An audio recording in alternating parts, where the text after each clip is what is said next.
Lipton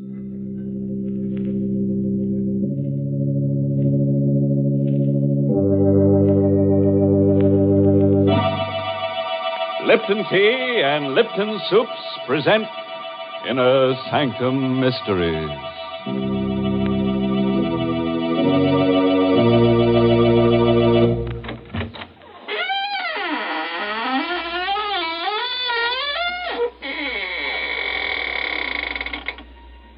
Good evening, friends of the Inner Sanctum.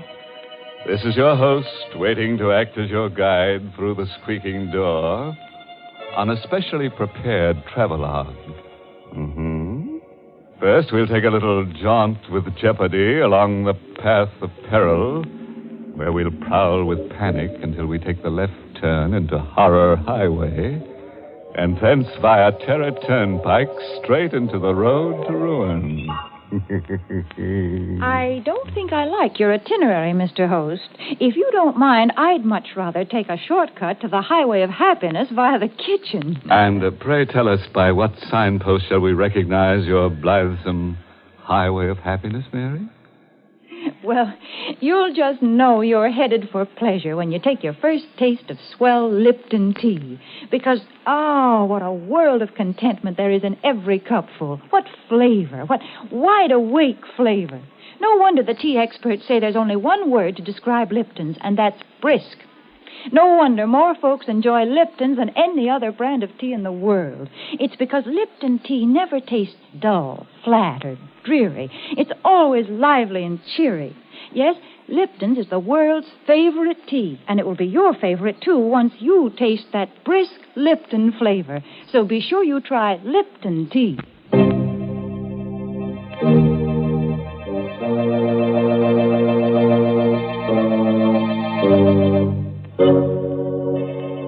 Listen now to the strange tale of a boy and his twin sister, and their dog, and the wreckers of Hurricane Cove. It's called Detour to Terror. An original radio play written especially for Inner Sanctum by Emil Teppelman. And here is Mason Adams as Jerry Watson to tell you the story himself. I had a strange, uneasy feeling all evening after Linda left to drive to Hurricane Cove. Somehow I had a presentiment of danger. Linda and I were twins, and always, in some uncanny way, each of us had been able to sense when the other was in trouble. Tonight, the feeling was very strong. Butch sensed it, too. He was only a mongrel pup, but he was smart. I shouldn't have let Linda go alone, but she had insisted. She was a feature writer for the Manhattan magazine, and she'd run across the trail of a story about an old family of wreckers who lived down by the shore near Hurricane Cove. The tale went that this family had made a living in the old days by placing false signals on the shore in order to lure ships onto the rocks and then loot them. It was this story that she'd gone to investigate. Unwilling to go to bed with that uneasy feeling lying heavy upon me, I dozed in the chair by the fire with Butch's whine in my ears. It must have been a dream, because I saw Linda's white face floating in a sort of haze. And then I saw the fear in her eyes as she called to me. Jerry! Jerry, help me! Help me! I came awake suddenly with a cold sweat on my face. Butch was on his haunches by the fireplace, nose in the air, and howling as if for the dead. I felt myself trembling. Linda in danger. Somewhere out in that storm, Linda was calling to me for help. She needed me terribly. Come on, Butch, we're going after her.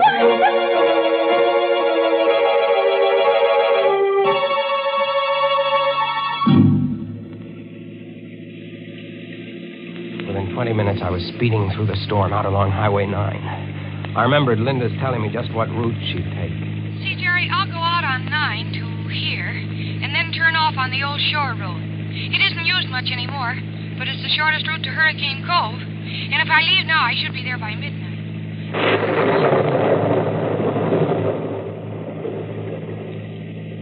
The mist lay heavy on the old shore road, and the rain drove against the windshield, and the swirling fog played strange tricks with my eyes. But I knew I was almost an hour behind Linda, and I had to make time. No, Don't worry, Butch. We'll catch up to her. We'll find her. If I could only go faster. It's fog. I can't see 20 feet ahead of me. Hey! It's a red lantern on the road. What? It's a detour sign. Bridge ahead, washed out. Detour. What'll I do, Butch?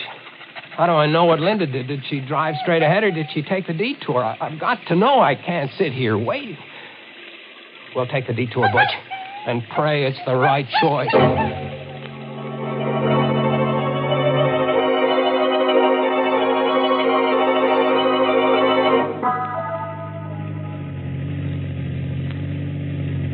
This detour isn't taking us anywhere, Butch. I don't think Linda came this way. Maybe she didn't see the detour sign back there. Drove into the washed-out bridge. Maybe that's what the danger was. No, she couldn't have missed that red lantern even in the fog. She must have turned off. She must have come this way. Hey! There's the car, Butch, stalled in the ditch and blocking the road. It's Linda's car. Come on, let's get to her quick. Gosh, it's coming down and bucking. Never mind the lightning. Let's go. She's not in the car, Butch. I don't see her in the car. Oh, no, she's not in here. Linda! Linda! Where could she have gone, Butch? She was always scared of thunder and lightning. Linda! How can we look for her in the dark and the fog? What is it, Butch? What have you found over there? I'm coming, Butch. I'm coming. Where, Butch? Where? Behind the tree? All right. Linda. She's not. Linda. Open your eyes. It's Jerry, Linda. Oh, Linda, don't be scared, Linda. Everything's all right. It's me. It's Jerry. Oh, Linda. Jerry. Yeah. Oh, thank heaven. Oh, Jerry, take me away from here. Sure, kid. Come on. Here, I'll help you out. Come on. My car's over this way. I must have fainted. I knew you'd come, Jerry. I had a feeling you would. But I was afraid it might be too late. Here, get in the car. Yeah. Come on in, Butch. Gosh, you're soaked to the skin, kid. What happened here? Well, there was a man. He was hiding up there behind a tree. The headlights caught him when I got stalled in the ditch.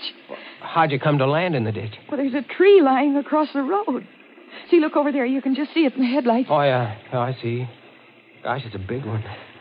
Must have been struck by the lightning. That's what I thought at first. But when I got out to look at it, I saw that it wasn't struck by lightning. What? Jerry, that tree has been deliberately cut. Linda, are you sure? Sure I am. It's been cut by a saw. The minute I looked at it, I realized it wasn't any accident. Somebody meant to block this road. Great Scott. So I hurried back into the car, and I tried to turn around. I wanted to go back. You couldn't have turned around anyway. This road is too narrow. Yeah, well, I was too scared to realize that. I started backing up, and the rear wheels landed in the ditch. And it was just then that I saw the man. He was coming out from behind the tree, and he was all hunched up so I couldn't see his face. Then when the headlights struck him, he ducked back, and he disappeared. Well, I was afraid to stay in the car, so I jumped out, and I started to run. Then I could hear him coming after me. And I must have tripped, and my head struck something. That's all I knew till you found me. Are you sure it was a man you saw, kid? Yeah, positive, Jerry. I don't get it. What was the idea of blocking the road? What's the matter, Bush? He hears something. Look over there. Someone running through the woods carrying something. I'm going after him. Careful, Jerry. Look, Butch has that man by the trousers. Oh, he kicked Butch. Hey, you don't you kick my door! Jerry, be careful. Come on back here, you! Jerry, I'm coming with you. Oh, it's no use. He ran away in the night. Are you all right, Butch? Look, Jerry. Whoever he was, he dropped what he was carrying. What is it? Looks like a big board of some kind. Here, I'll turn the flashlight on. Oh, it's a sign. It has lettering on it. What's it say? What it says? Great Scott. What is it, Jerry? It says, bridge ahead, washed out. Detour. Jerry, This is the detour sign from the highway. Yeah. They only put it up there to lure you onto this back road. Then they blocked the road with a tree. Kid, it looks like we're in some kind of a trap.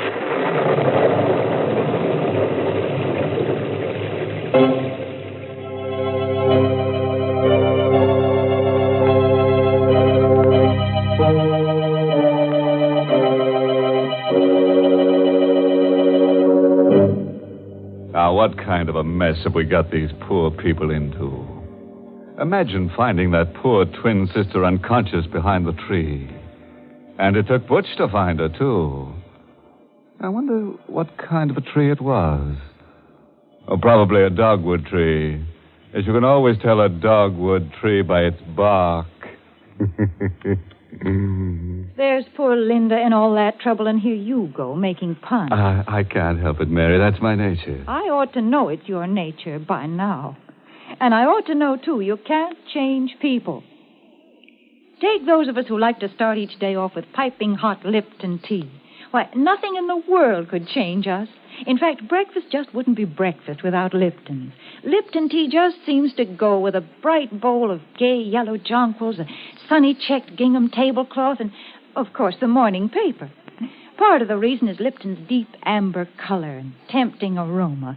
But the big reason breakfast wouldn't be right without Lipton's is Lipton's grand, brisk flavor. It's so lively and tingling with zip. Just a cup or two of Lipton's and your spirits catch on and your day's off to a bright start. Yes, breakfast time or any time is the right time to enjoy Lipton tea. So for real tea-drinking pleasure, ask your grocer tomorrow for brisk Lipton tea.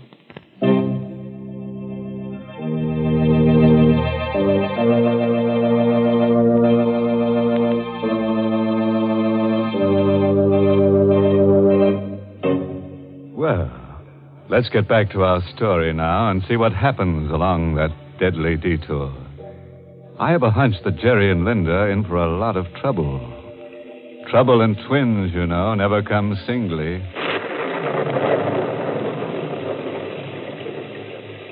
We got back in my car, wet and shivering, Linda, Butch, and I. We tried to figure out what to do. Don't you see, Jerry? This is the way those old-time wreckers used to work. They'd place false signals on the shore so that the ships would be lured onto the rocks. Mm-hmm. You think that phony detour sign back there... It was just like a false signal to a seaman. It lured us onto this back road. When they get good and ready, they'll come for us. Maybe you're right, kid. Well, Jerry, we can't just sit here and wait to be murdered. Look, Linda, up there in the hill through the trees. See those lights? Looks like a big house. Hey, maybe they've got a phone. We could call the police. Uh-huh. And maybe... Maybe what, Jerry? Nothing. You think maybe they're the ones who lured us here? We'll have to take the chance, Linda.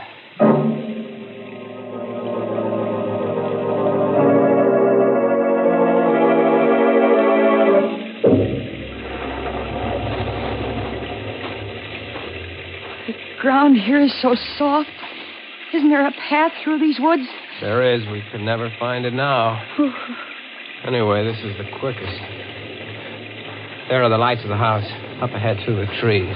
Such big trees, so old and bare.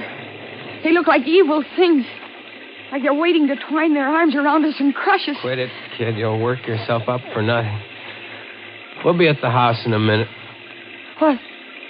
What is it? The lights, they went out. The house, it's all dark. Quiet, Butch, Why did quiet. they put the lights out, Jerry? Maybe they went to sleep.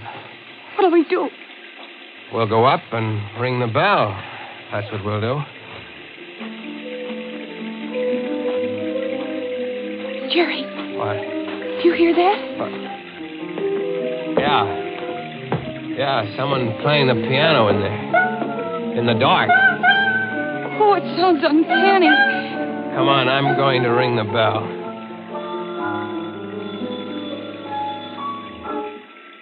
Piano stopped. Yeah. I think I hear someone coming. Still no lights. It gives me the creeps. Someone's opening the door. Good evening. Caught in the storm, eh? Won't you come in? Your lights, aren't they working? How stupid of me. I'd forgotten. There. That better? Yes, thank you. I'm Jerry Watson. This is my sister, Linda. This is Butch. How do you do? My name is Considine. Gregory Considine. And you're quite welcome, I assure you. Mr. Considine, there's been a tree cut across the road down there. Tree? Cut? You mean struck by lightning? Well, I don't think so, sir. I think it was done deliberately. I'd like to use your phone to call the police. I'm so sorry. The phone is out of order. The storm, you know. I'm sure you must be mistaken about tree. You must be soaked through and through. Please follow me into the library. I'll get you some dry clothes. Jerry, did you see his eyes? He's blind. That's why I was playing the piano in the dark. Right in here, please. It's a nice crackling fire. You can warm up while I ring for my handyman. Matt will be here in a moment. I heard what you said to your brother, Miss Watson. Oh, I'm sorry. Not at all. I managed quite well. You live alone here, Mr. Considine? Just my brother Vincent and I, and Matt, of course. We seldom see strangers here. No one uses this old back road. Mr. Considine, someone put a phony detour sign out on the main road. Really? Sounds almost incredible. Ah, here's Matt. You ring for me, Mr. Gregg? Matt, this is Miss Watson and her brother, and Butch. They've been caught in the storm. I think there's some dry clothing in the west room. Yes, Mr. Gregg. Yeah, this way, please. Are you in there, Gregg? What have you done with those people? Oh, dear. That's my brother Vincent. I'm afraid I'll have to ask a favor of you. Please overlook anything Vincent may say. He's, shall I say, a bit strange. Oh, here you are. Well, introduce me to your friends, Gregg. Go upstairs, Vincent. Go upstairs, Vincent. Is that all you have to say to your brother? What are you going to do to these people? What are you planning for them? Vincent. You can't shut me up. Look here, mister. And young lady. Take a bit of advice from me. Don't stay in this house overnight, or you'll never live to see the morning. Get out, quick. Matt, you know what to do. No. Yes, Mr. Gregg. No, please, keep away from me, Matt. Keep away. I warn you, mister, get your sister out of it. No, let go of me, Matt. Hey, he knocked him out. I regret that it was necessary, Mr. Watson. Vincent is difficult at times. Please pay no attention to what he said. I'm very sorry that you had to witness this painful scene. Matt, please carry Mr. Vincent upstairs and lock him in his room.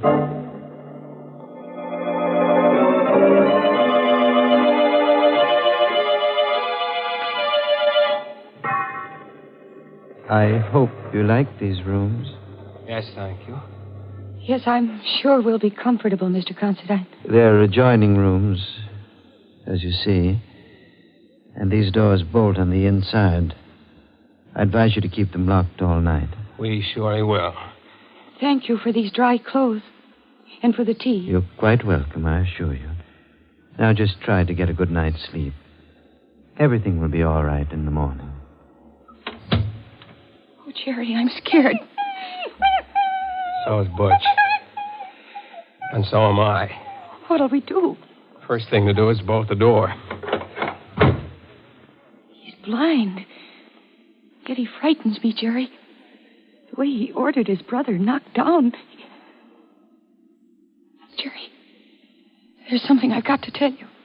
What is it, kid? The name of that family of old-time wreckers is Considine. You mean these are the people? Their ancestors used to loot ships. And now they're working on motorists. Poor Vincent tried to warn us. Jerry, what are we going to do? We've got to get out of here before they come up to finish us off. Let's take a look out the window. Oh, it's pitch black out there. Look, by the streak of lightning. Did you see? Yes, I did. That man, that Matt, standing under the tree with a rifle. We're stuck. No escape.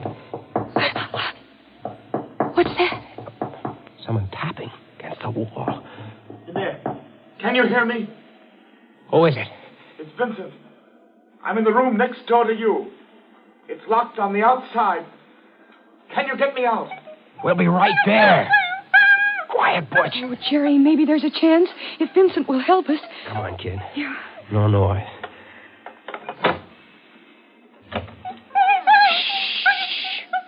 Come on.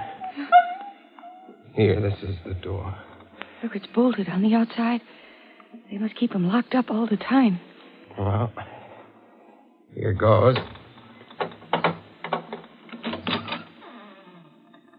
Vincent?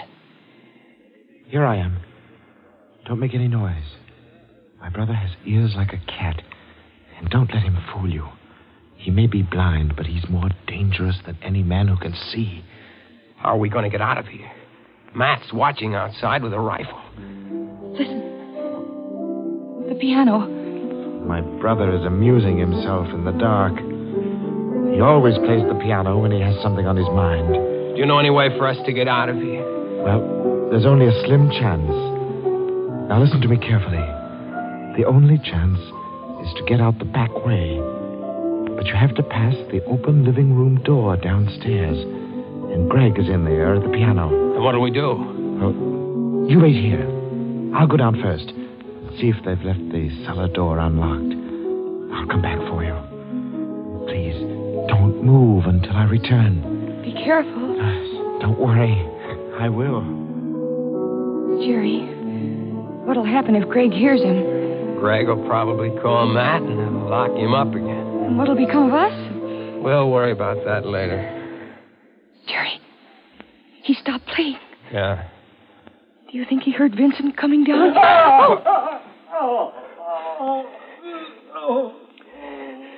Jerry, Greg caught him. What'll we do? Come on, we're going down. The lights are all out down here. I don't hear anything. Where do you think Greg is? Maybe waiting to jump us in the dark. Come on, I don't care. Stick behind me. We're going in the living room. Where's Butch? I don't know. Oh, what is it? My foot touched something. A body.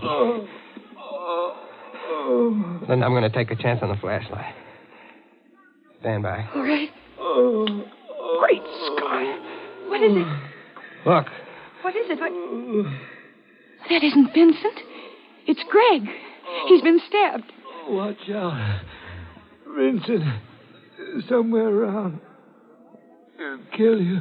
What do you mean? My brother Vincent, the one who's been doing the wrecking. We always keep him locked up. But tonight, he got away. Planted the Detour sign. Cut the trees. Vincent did all that. Matt and I, we tried to stop him. Matt went out to the road, took down the Detour sign. But it was too late. Watch out. He'll be back to kill you.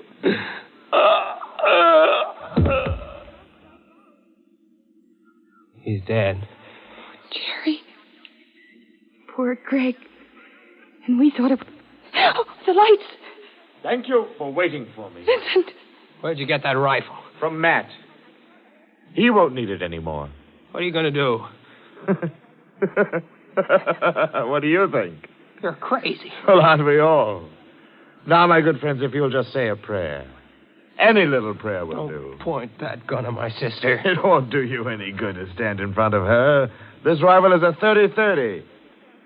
Now, if you're ready... Jerry, he's mad. Look out! Butch! Attaboy, Butch! Let go of the gun!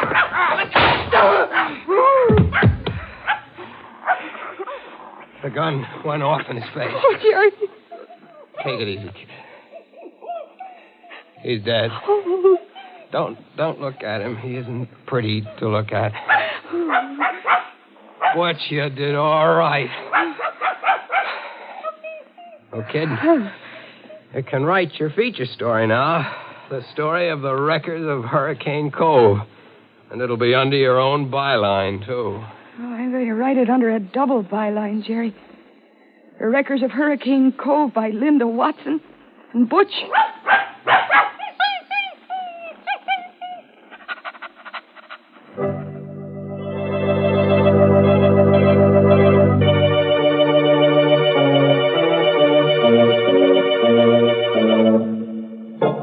Well, Butch, how does it feel to have a byline? You like it. You like collaborating, don't you? Especially with a pretty girl like Linda, huh?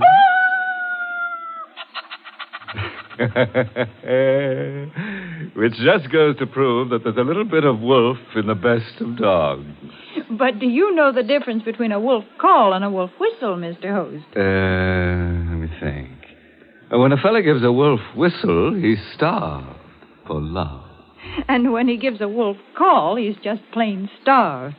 In which case, there's just one thing to do. Feed him. But if you really want to appeal to his better nature, see that he winds up every meal with a good big cup of satisfying Lipton tea. Men certainly go for that brisk Lipton flavor. It's so lively and full of zip. So make a note right now to ask your grocer for Lipton tea tomorrow morning. Once you taste full-bodied Lipton tea, you'll know why you find Lipton tea in more teacups than any other brand of tea in the world. For Lipton is tea at its delicious best. Start enjoying it real soon. Get the tea with brisk flavor. Get Lipton tea.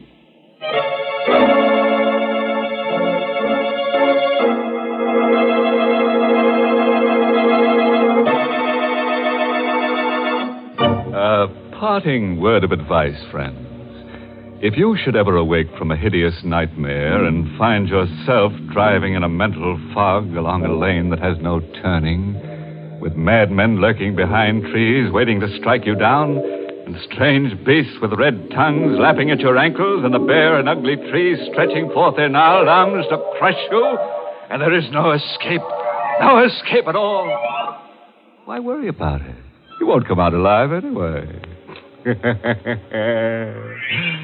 Oh, by the way, this month's Inner Sanctum mystery novel is Benefit Performance by Richard Sage. And next week, the makers of Lipton Tea and Lipton Soups will bring you another Inner Sanctum story, directed by Himan Brown, and called Murder in the Night. Correction. There'll be 3 murders. You know, it's going to take a lot of nerve to hear this tale out, so I don't suppose you'll be listening. That is, unless you've just got to find out how a brass button in a dead man's hand traps the murderer. If so, tune in to Inner Sanctum next week at this same time. Until then, good night. Pleasant dreams.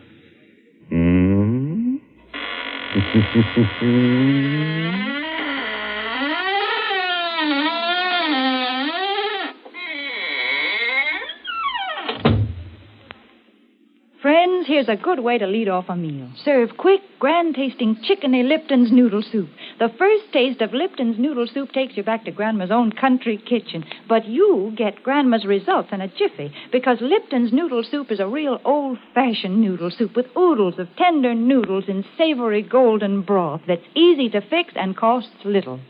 Ask for Lipton's when you ask for noodle soup, and you'll hear your folks ask for more. And tune in next week for another Inner Sanctum mystery.